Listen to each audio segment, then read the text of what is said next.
Everybody. I'm Michael Pelias, the co-host of the program, The Radical Imagination, today. I'm joined by my co-host, Peter Vrettos, to my left in a minute, and also by Ian Sezi and Nicos Alexiou. And I'll introduce them more at length in a second. Today's program will be about universal debt, and in particular, the cases of Puerto Rico and Greece. We will be doing a comparative and a differential analysis of the two countries and their various programs of austerity. And we will also really try to bring this back to the United States through some kind of analysis of student debt as well. Debt as a universal, the world we live in now is a universal economy, if you will, of a creditor-debtor relationship. Of course, as the slogan goes, the 1% controlling the 99%. And we will investigate what this really means today, first through an analysis of the Puerto Rican situation, and Ian will bring us through a historical analysis first, and then bring us up to speed on what currently is going on. And then Nicos will talk to us about Syriza's attempts at bucking the austerity plan, or how they may have been swallowed by it. And this should really be a very provocative discussion. Let me just introduce our participants today. To my left is Peter Vrettos, my co-host, who is a professor at BMCC of the CUNY system in the social science department. To Peter's left is Ian Sezi of John Jay College, the Department of Economics, and he will be our resident expert today on Puerto Rico. And then to my far left, or directly across from me, is Nicos Alexiou from Queens College in the Department of Sociology, and also a poet of, in my estimation, some rank. So welcome to everybody, and maybe we can start with Ian on the historical moment of the Puerto Rican situation as it is today. Maybe a little bit of background, and then we can start going to the current. So usually when people speak about the crisis in Puerto Rico, they mention the year 2006 as the starting point, and they use economic measures because that's when the depression starts, which, if you think about it, precedes the global recession by 2 years. So some people have pointed to the fact that it's about the particulars of the Puerto Rican economy as a colony of the United States that in part explains that situation. But in my opinion, to really understand what's happening for the last decade, in which the economy has contracted on an average of negative 1.5%, we have to go to the first fiscal crisis of Puerto Rico, the first fiscal crisis in the post-war period, which was in the 1970s, which, as you all know, was a period of transition for global capitalism. And in the case of Puerto Rico, we had, for decades, starting in the 1940s, periods of relatively positive growth. It was a process of industrialization, the transition from a rural and agriculturally based society to one that's urban and industrialized. And what has been common throughout all of these decades is the fact that that industrialization has been based on attracting foreign capital, mainly American capital. And this has been done with a variety of strategies, but the main one, which will be easily tied to the problem of debt, is that of tax exemption, which basically has been from the get-go, even from the 19th century when the economy was focused on sugar production, all the way through the 1940s in the industrialization phase, going through the stages of the apparel industry, of petrochemical industry and pharmaceutical industries. This has been something extremely common, in which the government of Puerto Rico has provided basically the so-called incentives for these firms to operate. Now, that industrialization by invitation promised high levels of employment, domestic capital accumulation, development of technologies, all these things that are usually promised with industrialization that didn't happen. So even though we did have positive growth rates in terms of using the economic lens to appreciate the reality of the time, what we have is unemployment that never reached less than 10%. We had immigration has been a constant of all of this process. And in general, what we see is that throughout all of these decades, the governments have applied basically strategies of improvisation, short-run approaches to try and deal with the immediate problems. And to this day now, we have facing the double whip of both a fiscal crisis and an economic recession, where if you want to try to help with the economic recession by increasing government spending, that augments the fiscal crisis. If you want to cut down on spending to help with the fiscal crisis, that basically increases the problems with the economic performance of the economy and trying to help people out. So again, to try and understand that, we have to see how the economic model has developed, in which a lot of money is being made and extracted from the island of Puerto Rico, and it's money that's not being reinvested back in the economy of the island. And when I say money, right now the calculations say that it's over $35 billion that leave the island yearly. That's around 50% in a comparative sense of the GDP of the GNP, sorry, the gross national product of the island. So it's not a minor And 50% amount of the money. debt. Yes. So, and 50%. So just Yeah. imagine that. Right, If that right, money didn't right. leave and it was And, taxed. and where does the money go usually? So the money, first of all, part of the money is actually produced in the island, and part of the money is reported in the island. So to give you one example, in the year 2011, Microsoft reported that 46% of its profits in the Western Hemisphere were made in Puerto Rico.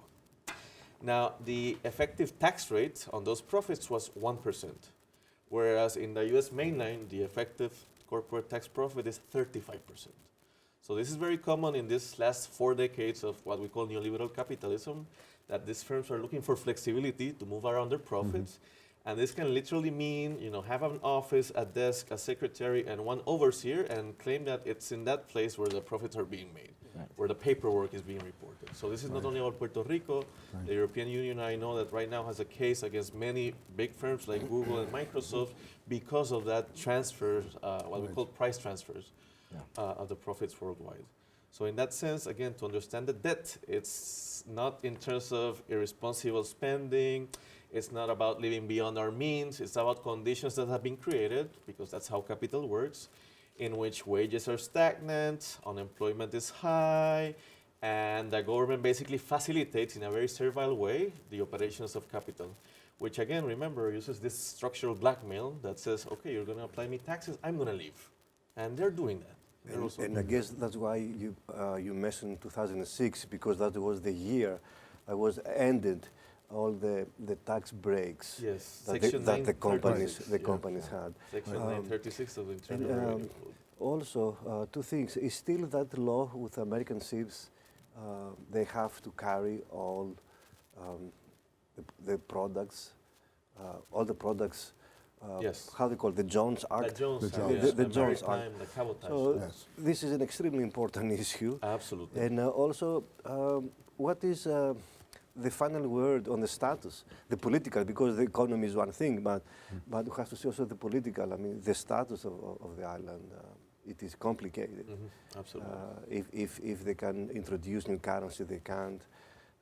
Also, comparatively speaking, is one of the highest, is a place with the highest minimum wage issues, which is good in one sense, but on the other hand, creates other problems. So the economics and the act, why they cannot change this act to promote the local, Yeah, so working class. The Jones Act basically forces commerce to be carried, commodities to be carried through the U.S. merchant fleet, which in my understanding is one of the most expensive in the world.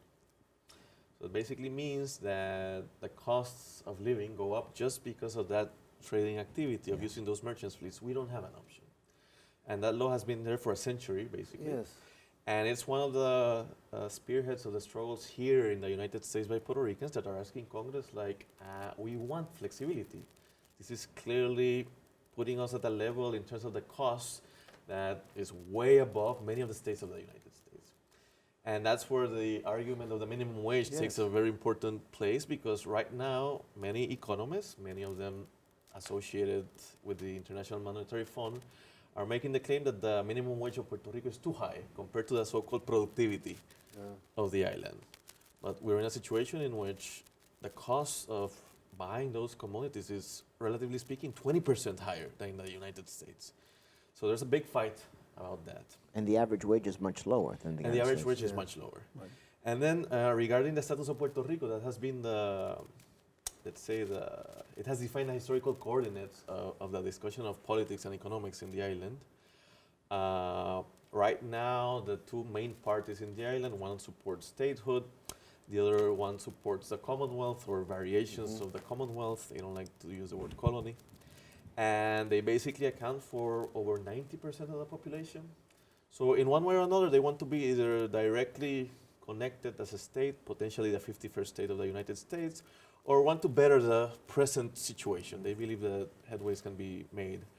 Whereas the independence movement, for a lot of reasons that go from the violence of the state, the persecution of authorities, the ideological bombardment of the Cold War, it's been struggling.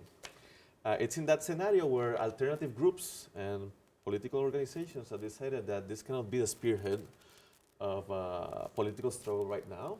And clearly the colonial issue is fundamental, but it seems that organizing ourselves around one of the options in terms of solving of the issue of the status is not going to work. And that's very clear because, the pro-statehood party has won and we're not 1 inch closer to being a state. The pro-Commonwealth party has won and there has been no major improvements in the current colonial What would the situation of Puerto benefit Rico. be, economic benefit of becoming a state? Well, some people have said that, for example, becoming a state implies a change of regime, and under international law, you can declare odious debt to be canceled because of a change of regime, which is something that the United States did in relationship to Cuba, for example. They recognize there's a change of regime. You don't have to pay the debt that's associated with this change of regime, so that's not a minor matter. In terms of the current situation, it's difficult to identify any particular benefits because we did have some benefits. In the first 2 decades of industrialization, we had direct access to the U.S. market, but right now with this, these free trade agreements that are happening, what's the so-called comparative advantage, let's call it like that, of Puerto Rico has disappeared. So in that sense, it's very difficult to see what type of benefits one could get. And Puerto Rico could no longer function as a tax haven if it became a state. I'm not sure about that. It seems it can't. It can't. It can't. And another benefit supposedly is that Chapter 9 of bankruptcy law would apply to public corporations, which right now it doesn't. It used to apply since 1937 till 1984. Then it got derogated. I honestly don't know the details of why that happened. But that's also one big issue along with the Jones Act, trying to get bankruptcy law to apply to Puerto Rico so an ordered, what they call an ordered restructuring of the debt can happen. Could you speak a little bit to the alternative political formation that exists outside of these two choices you just presented, of which you're a member? Yeah, Yes. so there's 3 historical parties, Yes. Each one of them representing one particular status option. And in the previous election, 3 more parties ran. And right now, out of those 3 parties, only one of them is going to run in the next election. That's the Partido del Pueblo Trabajador, the Working People's Party of Puerto Rico, which tries to precisely redefine the coordinates of the debate by not emphasizing one particular status option. Instead of doing that, their approach towards the status issue is that we want to support a process to solve the status issue. So our party, the Working People's Party, has members that believe in statehood, they believe in the Commonwealth, or in independence, but we all agree that right now neoliberalism and its austerity policies don't discriminate in terms of, you can be a free country. We have the examples of Greece, right? A sovereign country. We're going to hear about Syriza. And the example of Detroit, which is part of the United States, But in a nominal way at least, and declare bankruptcy, and the outcome was at the not same necessarily time, wonderful. to develop a sentiment of national identity as Puerto Rico, at the same time you're an American citizen. Is true.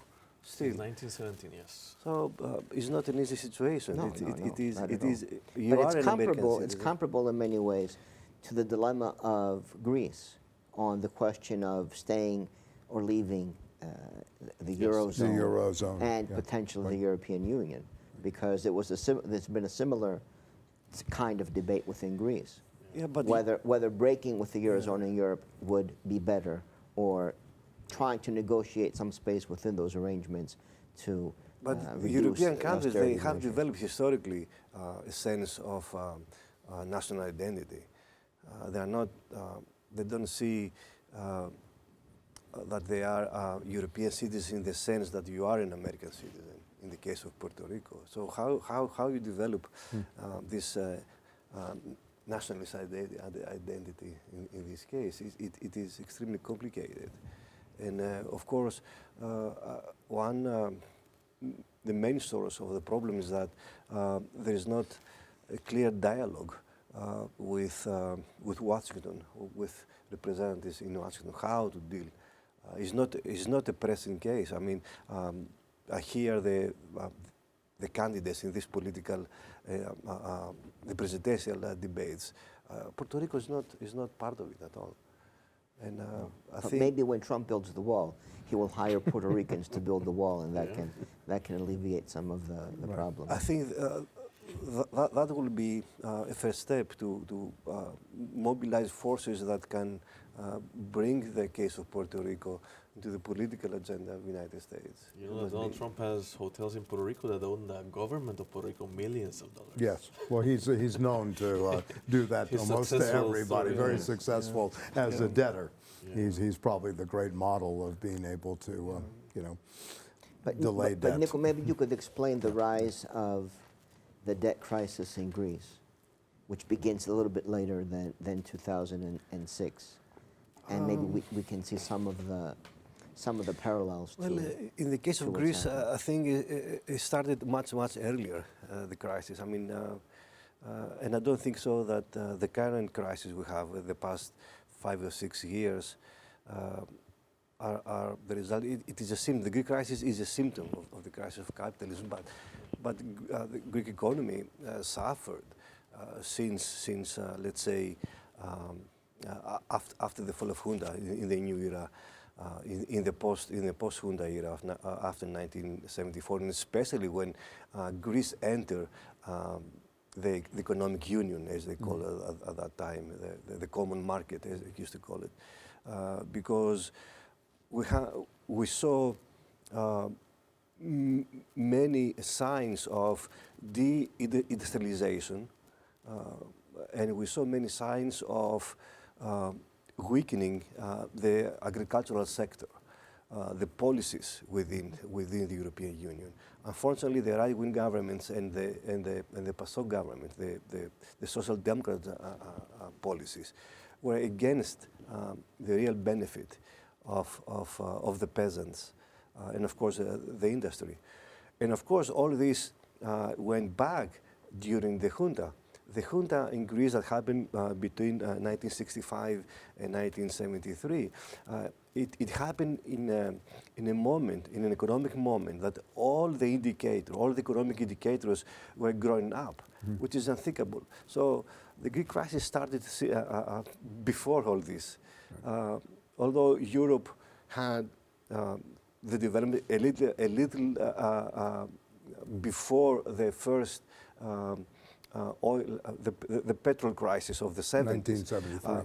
But in the 60s, the European countries had real development. Greece too, regardless the problems we had in a political terms. Economic growth, you mean? Yes. So the junta put a stop to all economic indicators that were in the rising. And unfortunately, to catch up, you lost almost a decade. And after the crisis, the European crisis with the oil industries, it was very difficult to catch up. And when when we became the 10th member of the European Union, then we had to compete with already developed agricultural sectors of the other countries. So it is extremely complicated. But there seems to be a strong parallel. What Ian was explaining earlier and the situation in Greece seem to be very similar in that we have what the Marxists would call comprador capitalism. There is a capitalism where Greece and Puerto Rico is largely a staging area in the global flows of capital. You know, it stops for whatever reason. In Greece, there are some oil refineries when there's tourism. Puerto Rico is similar. There's tourism. There's banking and so forth. So money passes through, and it has little vested interest in the internal developments. In the state of the infrastructure, in the state of the financial, of course, health of the local government, in the schools, and so forth. So it seems in both cases you have a similar position within global capitalism, in that what happens in Greece or happens in Puerto Rico is largely irrelevant to the global financial situation. Yeah, that's why I like to describe the model of Puerto Rico as one of wealth extraction. And recently, when the government of Puerto Rico issued a report in which Anne Kruger, a former IMF economist, very well known in the third world, countries like Argentina, Turkey, she headed the report. They concluded that we have to restructure the debt, but you have to engage in austerity. Yes. And then on the other side of the table, the bondholders didn't like that. They don't want to restructure. They want the payment to be done immediately. They got their own economist, also IMF economist, and basically they concluded it can be paid right now under the present circumstances. And yes, austerity is going to be the cure for it. So in this negotiating table, the people of Puerto Rico are not represented, even though they have a government that, as you say, serves as a comprador class. It doesn't matter if they support statehood or the Commonwealth. They're absolutely common and not that different in terms of their approach of just facilitating that wealth extraction to happen. First of all, you have to admit that in modern capitalist societies, to create people who are in debt, it is the most effective way to control them and exercise power. This is the whole thing. In the case of Greece, it was another development that worked against Greece. Not only acquiring membership to the common market in the 1980s, but later in 2000, 20 years later, a generation later, Greece became also part of the Eurozone, which changes totally the conditions, because first of all, you cannot introduce new money. Right. Until then, Greece had at least the ability to cut new currency. Obama did it twice, I think, here. So you see that economies, big such as the American economy, from time to time, you need to introduce us to juice up the economy. Greece has that. They don't have this option now. Right. And then you have a European Union now and a Eurozone, which is absolutely dominated by the German ideology, which is not to create any debt at any cost or at any part of the Union. And that brings the contradictions of the European Union, of this experiment of the European Union, into danger.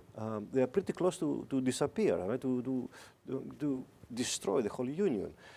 Even American economists, besides, because you mentioned Stiglitz before, or other American economists, Krugman, for example, they keep saying that this is not the issue. Austerity is not the problem. Not to create debts.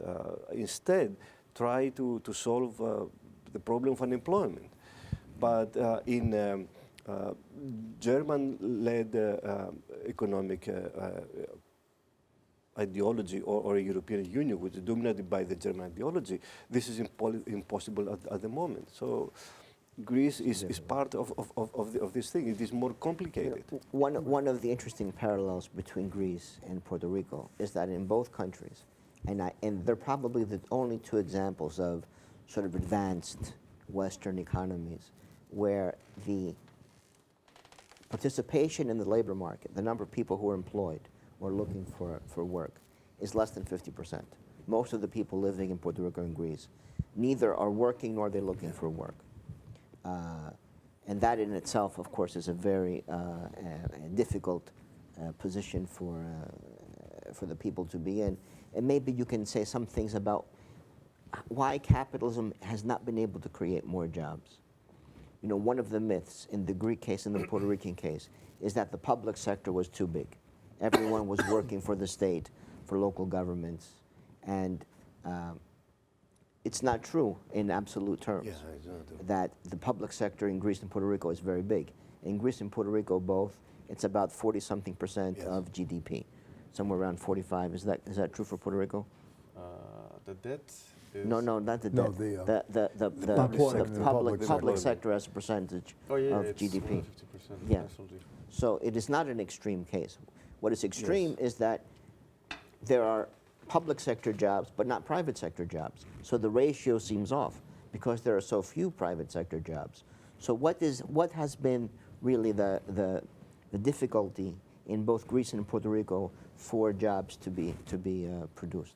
Yeah, so that's why I think, again, history is extremely important. In the 1970s, when the first fiscal crisis happened, the government had to intervene when the recession was happening. And in those days, the economic model was one based on petrochemicals and oil, which, you know, was not a great arrangement when the oil crisis came in the 70s. So over 40% of the jobs that had to be created came from the public sector, which put a lot of strain on the finances. Finances that are supposed to be sustained on the income made by the different sectors of society. But in our case, income based on property, like, you know, interest and profit, stuff like that, is clearly has a clear advantage over income based on labor, because again, the tax exemption, industrialization by invitation model. And we got into the point where precisely the failure of the private sector is being blamed on the necessity of the public sector to intervene to make up for that failure. And that's why one of the dominant discourses, as you mentioned, Peter, is that the government is too big, even though the standard measures that are usually, you know, used to compare situations don't point to that direction. So now, in an economy where industrialization, employment, and all those things depend on the public sector, and that public sector gets less and less funds because of the high unemployment rates, because of the tax exemption, you can guess that the role of the public sector is becoming more important and more fragile. So in that sense, yeah, we have to point to the facts and the history to try and move away from these dominant narratives that are part of what neoliberalism is about. And again, in terms of unemployment, we know unemployment is a discipline mechanism in Puerto Rico. And you see it in terms of the wages. The wages don't go up because there's a lot of unemployment. Yes. And They there's a go- lot of and unemployment they even with immigration to the United States. It seems like in your model that this whole creation of the public sector and all the jobs that were created in the 70s have really served as a pacification, Yeah. right? Really what has happened, and also in Greece too, that you have this pacification for this enormous wealth extraction that you're speaking about. That's So how if state and if capitalism the works. public sector collapses, you would see 80 to 90% Which is- unemployment. You which would is see a what complete will probably happen collapse in a of the month or nation so. state, and probably similarly in Greece as well. So, you know, it's Now, Yeah. if I can add something regarding Sure. Greece, which is also important in terms of narratives. One thing that I noticed is that, as you mentioned the Eurozone, Nicos, and most people don't mention the fact that the Maastricht Treaty Yes. has an article there, I don't recall the number of, in which governments are forbidden to borrow from their own central banks, which you were Yes. mentioning. And this is very important Right. Yes, because right. Yes, before yes, the exactly. rate of interest that That's was right. paid was less than 1%. Mhm. Whereas now it's over 8%. So course. automatically there, you know, studies have been made for Greece and Spain that I know of, where if you had those percentages applied to the present, that would be like, you know, 75% less of what it is right now. So there's a course. structural problem there. Absolutely. And also the Maastricht Treaty is also prohibited the prohibition of Right. tax havens, right. which is very important also, which Right. is also common to Puerto Rico. Yeah, absolutely. And I keep saying that the case of Greece, the main issue, it is the political issue, not the economic. The economic, it is at this point because it was a political decision. Imagine that Greece, who fought with the allies and played a significant role, although a small country, played a significant role with the outcome of the war. And it was among the first ones to create a resistance force. But And an effective resistance absolutely, to a great degree. Yeah, absolutely. Tremendous. And upon the liberation, of course, what happened with Greece? Greece is the only country who fought with the allies and then entered a civil war. Not only that, Greek working class people went to Germany to rebuild the German factories instead of the Allies helping Greece to create an industrial sector. And of course, the Civil War created a new situation. The new superpower, the United States, entered the game. And they decided, in order to defeat the communists during the Civil War, it is the famous the Truman Doctrine. And gave a lot of money. So you have a situation that Greek middle class and working class people had no choice to find any assistance from the government, but through the Truman Doctrine and other assistance, they had money from America, and they opened industries, small industries. So you had a lot of leftists who became industrialists, which is a unique situation. Stathakis by that in his analysis. One of my relatives, but we won't go there. Anyway. Which is an absolutely insane thing. But later we see the continuous effort of the local elites, which were collaborators of the Germans, those who ruled Greece all these years, the early years after liberation, they are collaborators of the Germans, and some of them they still are. They are members of the Golden Dawn, etc. Right? Sure. So you have an insane situation, and the systematic weakening of all the sectors. I mean, Greece has huge valleys. They have Thessaly, which is creates so much bread and other stuff.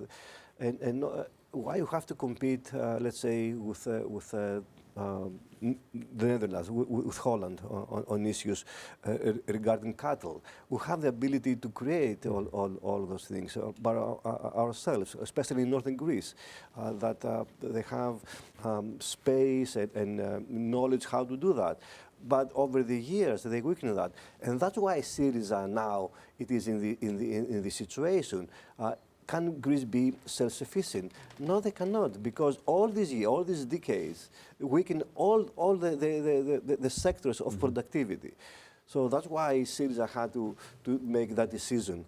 And we went to the memorandum with the famous 62% of the vote supporting the no to the European Union. But we wanted to stay within the European Union, not to the lenders, right? So.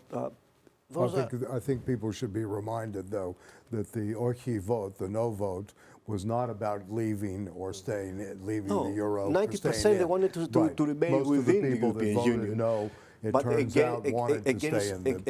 Against the austerity measures. Yes, exactly. And how the Europeans reacted. It was the famous Brexit scenario. Actually, yesterday, the Green Party of Germany, they bring Schäuble to the court for the Brexit scenario that he introduced then a few months ago, which is something very important. Not also to forget to mention that still Germany owns a lot of money in gold to Greece since the war. So you see how the politics are extremely related to the This brings up one contrast. In Puerto Rico so far, there has not been the scale of resistance and the intensity of resistance towards there has been in Greece. In Greece, there has been the most out of anywhere in terms of strikes, protests, electoral victories with Syriza 2 times this year. And not because it's something to the DNA, perhaps it is, but basically because in Greece we had the most contradictory conditions of capitalism. It was the experiment for the European Union. That may be the case, but it brings up at least 2 kinds of questions. One, why in Puerto Rico there has not been a more intense resistance to the austerity programs. But secondly, maybe more importantly, why in Greece there has not been any change given the intensity of the resistance. So far, the programs are continuing, the austerity programs continue, the economy continues stagnating or decreasing. It's been the largest peacetime reduction in economic activity in the history of the world. Is about 28% reduction so far of GDP from when the crisis began. So why do you think it has been the case that even in the face of such popular uprisings and expressions of opinion, austerity does not With seem such to... motivation coming Yes. from the ground, Well, really, where you have a movement really created. To and- paraphrase, a Dickens play, right? A tale Tale of Two Cities, yeah. a tale of two cities, perhaps. Right. Right. It was the time of hope and a time of despair. It says we had in front of us, we have everything and we have nothing. So it was the best of times and the worst of times. So this is exactly the story with Syriza and why is because can we have socialism in one country? It is the same debate, right? It is the same debate. That was not the program of, No. of Syriza. That was never the program. Syriza's as you know, program was right. simply to reverse many of the austerity Well, measures. austerity program. That right. seems to be less possible even than socialism in one country. So, but this is to achieve some kind of justice and equality, right? For the working But class. that's a much more modest demand than we're going to have a socialist society. Well, at least at this stage, because don't forget that if you see the three historical moments of the left since the war, the reaction of the right-wing forces and the power structure in Greece are with no mercy. The first moment was the liberation of Greece. 90% of the army were leftists, were members of the party. and what happened after the war? It was the elections of 1946. And we have the Civil War. So the left was imprisoned, was executed, and displaced. And later, the second moment of the left, it was during the 50s, where the United Front, just gained a few extra percentages, had no possibility of seizing power.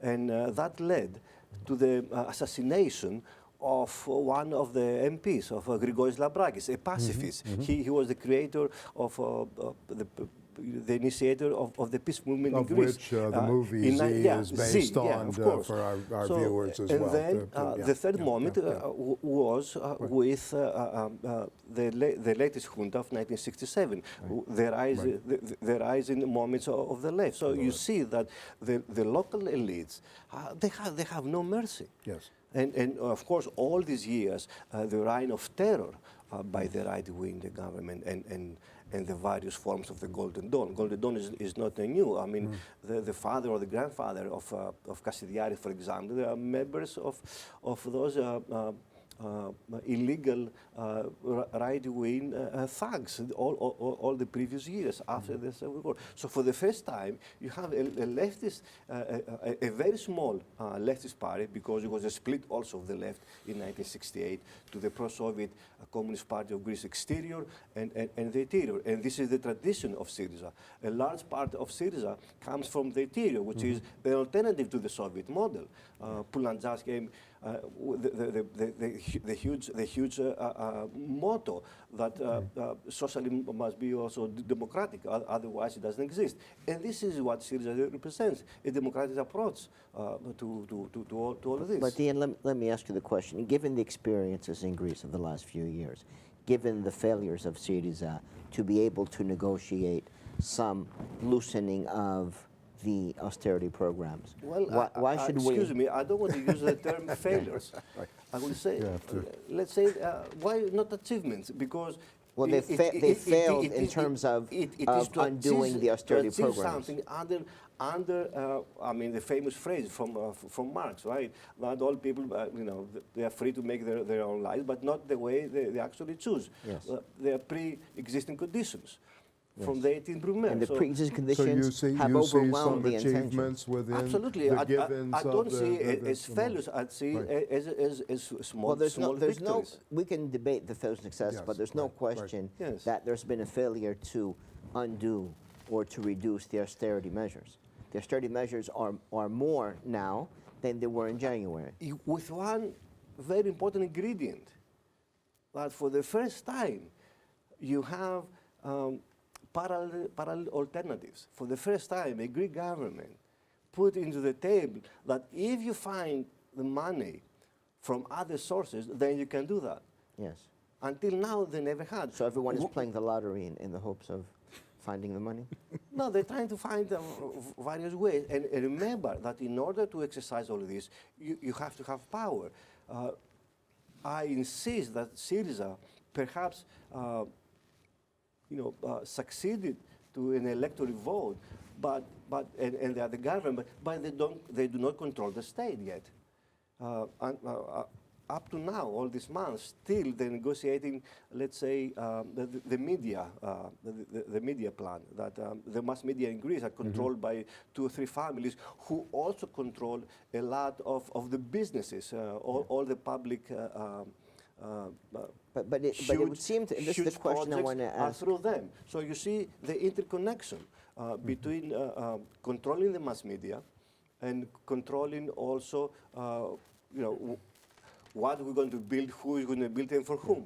All those decisions are made by the same But elites. this is my question exactly, in that it seems that elections in themselves seem to be not enough. It's not enough to win the elections in Greece, for example.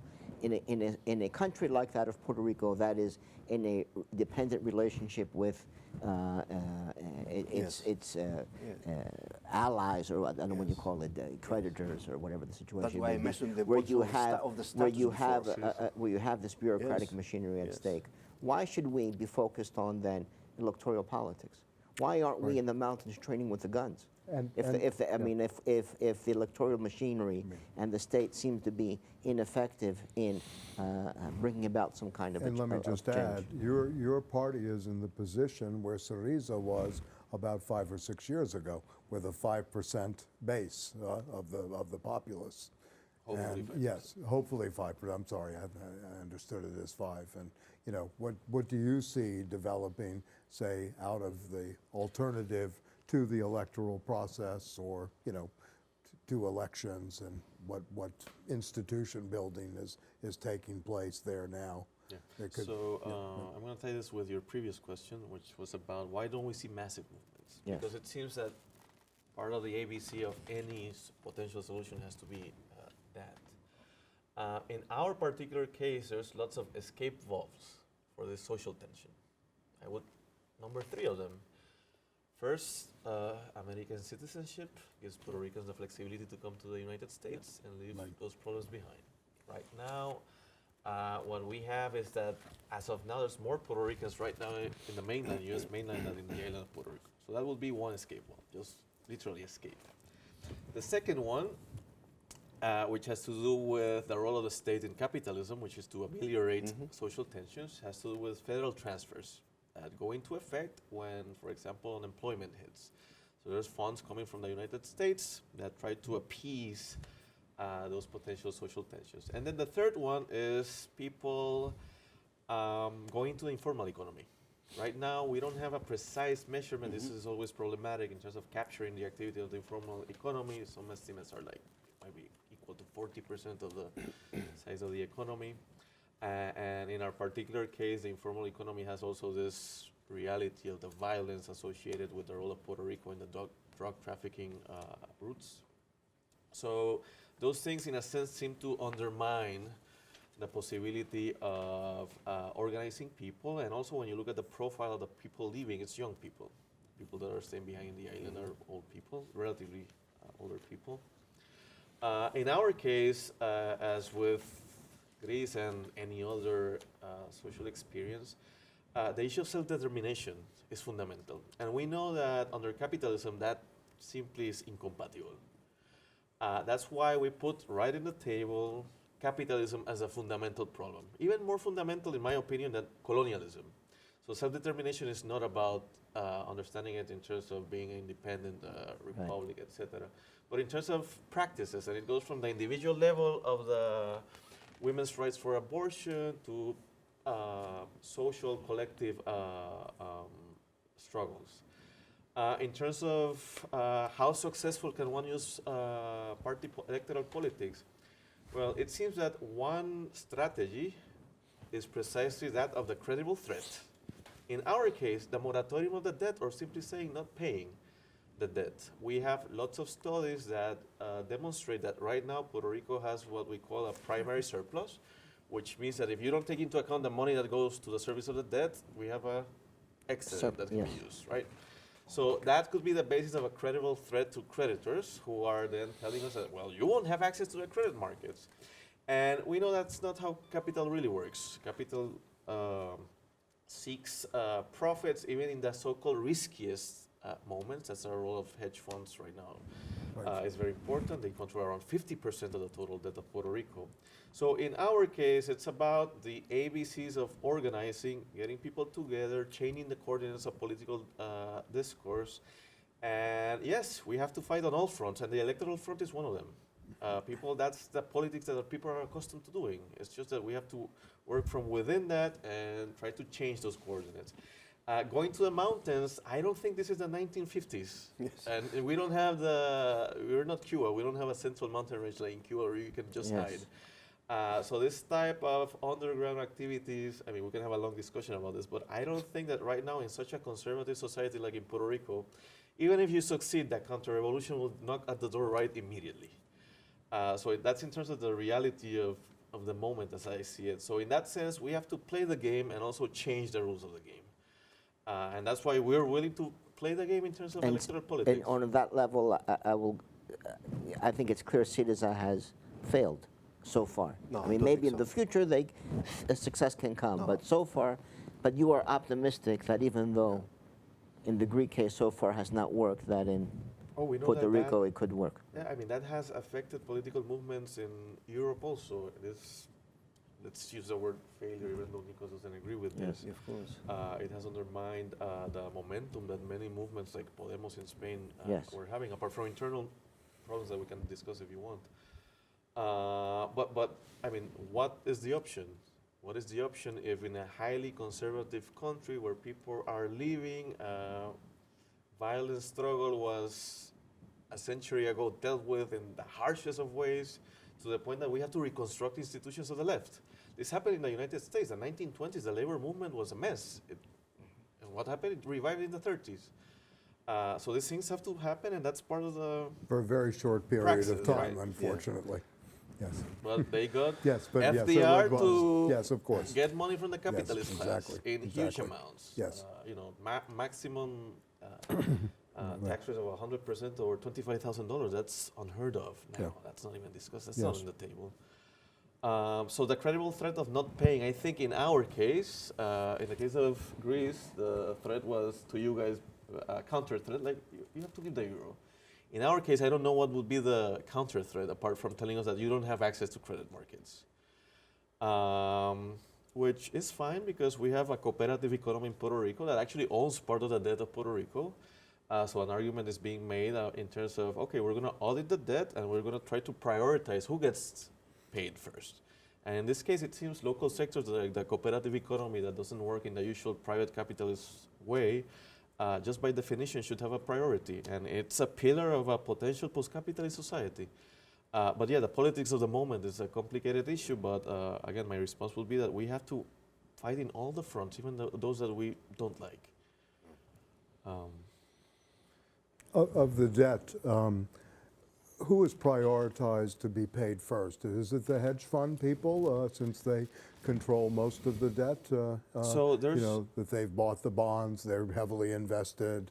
Of course, these are Wall Street players, and as we mentioned, when we were having coffee earlier, someone at the Department of Treasury is in a conflict of interest who is actually trying to negotiate, who used to work with Lazard Frere, in which they invested heavily in junk bonds from Puerto Rico, and you know, so we're seeing this with this Antonio Weiss as one character, and you know, we can also cross to the Greek situation where there are several hedge fund managers that have debt in Greece and have made a fortune. You know, we know for a fact Daniel Loeb made $500 million just off of Greek bonds, you know, 3-4 years ago, and no telling what they're making now and buying the banks. But are they prioritized as the first creditors to be paid by the government, by I mean, we know that the government? intense lobbying is happening because the law doesn't prioritize anything. I mean, the Constitution does say that general debt obligations have to be prioritized over any other types of expenses from the government. There are lots of governments around the world that find themselves with new articles in their constitutions that precisely say this, that creditors have the priority. But no, in terms of actual firms, no.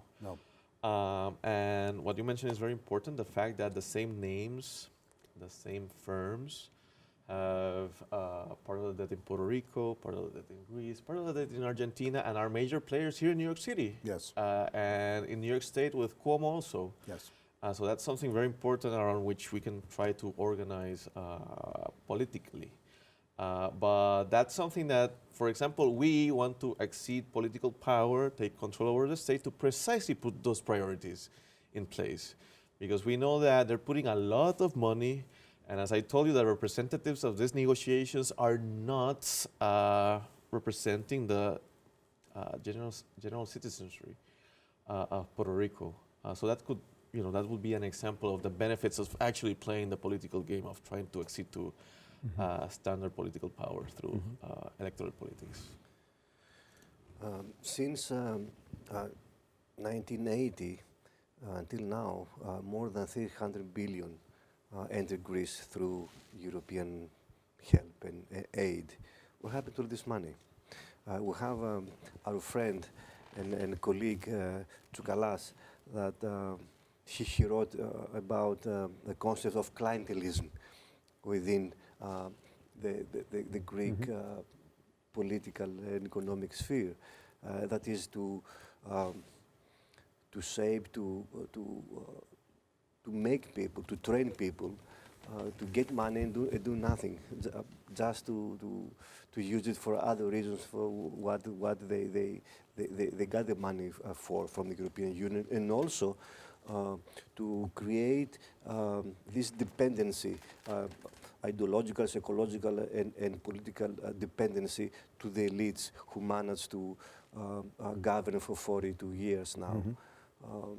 So Syriza is called to reverse, to restructure, to rewire this master state, because the small Greek elites still control all of this. That's why we have this huge bureaucracy. Why Greece has to have such a huge bureaucracy for businesses at the moment that we need to attract a lot of investment. So it is, again, the clientelism, the role of the Greek elites play that role. All this money that wasted for 40 years. Coming back to the achievements of Syriza. First of all, we said it earlier, that it reversed the ideology of the neoliberalists that there is no alternative. The TINA dogma, that there is no alternative. For the first time, again, a small party from the 40% to become a government in 2-3 years. This is a huge step. A second, it is internally to reverse the image the Greeks had in the world.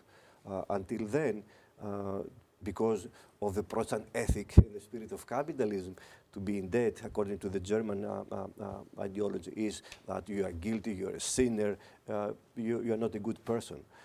Greeks were let's say, the outcasts of Europe and beyond. That changed also. So not only Syriza brought hope, and I'm glad that we are in a neighborhood that hope is the main thing, but also brought back the dignity to be a Greek citizen again. And then inspire a lot of European working class and grassroots movements.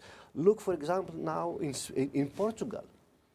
In Portugal, for the first time, which is another unthinkable thing, that you have the socialists and the communists trying to find a way Form a coalition government. to form a coalition government. Right.